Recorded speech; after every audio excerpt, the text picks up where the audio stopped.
Hello everyone and welcome to another oddschecker.com/US preview of Monday Night Football. We've been doing all of these primetime games all season long. I'm Mattek from SportsGrid.com and we are here now to preview the Arizona Cardinals at the Dallas Cowboys. An interesting line actually, because this has vacillated between the Cowboys giving and getting a point depending on the sports book that you were looking at, depending on the time of day that you went to check on these lines. And I think it's fascinating because these two teams are very similar. You know, they have these talented young mobile quarterbacks.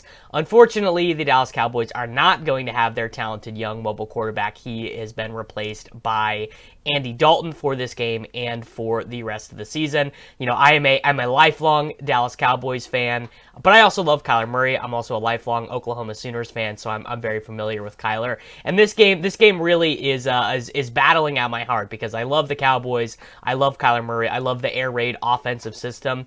And, you know, I'm very excited to watch this game. So if you go to oddschecker.com/US, you'll see the Dallas Cowboys right now at home are favored by 1 point. They are plus 100 on the money line. You can get that from Fox Bet. And the over-under for this game is 54.5. So I think the first place to start to look at this game is, you know, how good do we expect Dallas to be without Dak Prescott, right? How comparatively good are they going to be with Andy Dalton at quarterback? So starting here, Dallas is 16th in the NFL in total DVOA, 12th on offense, 24th on defense, 19th on special teams.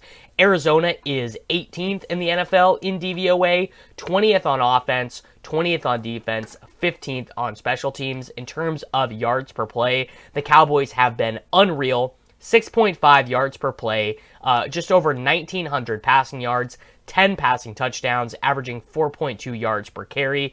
As a team, the Cardinals' strength has not been yards per play at all because they do so much horizontal passing. Obviously, you know that the horizontal raid, as it has been dubbed, is it's harder to gain more yards per play. They have gained 5.9 yards per play. They've turned the ball over 7 times. Kyler has had some not so great passing experiences.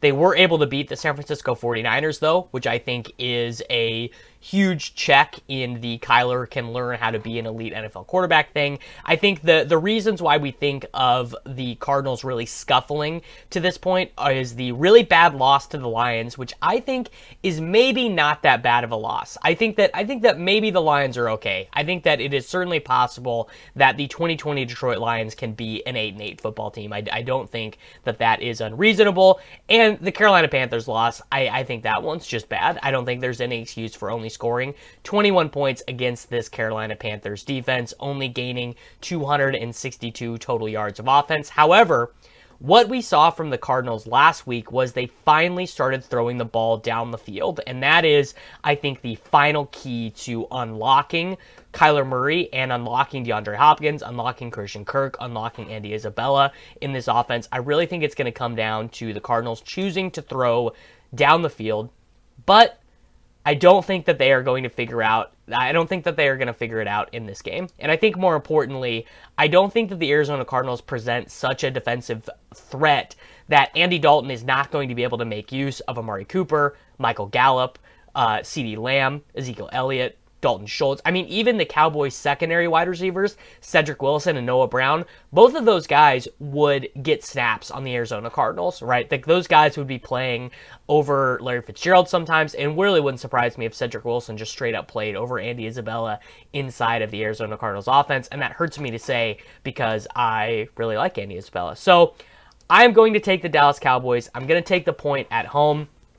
I think that Dak is probably worth about 4 points to the spread, and I think that I think that the Cowboys, if Dak was the quarterback, I think that probably they'd be favored by 6 or 6.5 points, and I think that a point is not quite enough. I would take the Cardinals at 3, so it's just kind of right in that range where I would prefer to take the Cowboys. I think that a point is just not quite enough. So taking the Dallas Cowboys minus 1 point, going to take them on the money line at plus 100.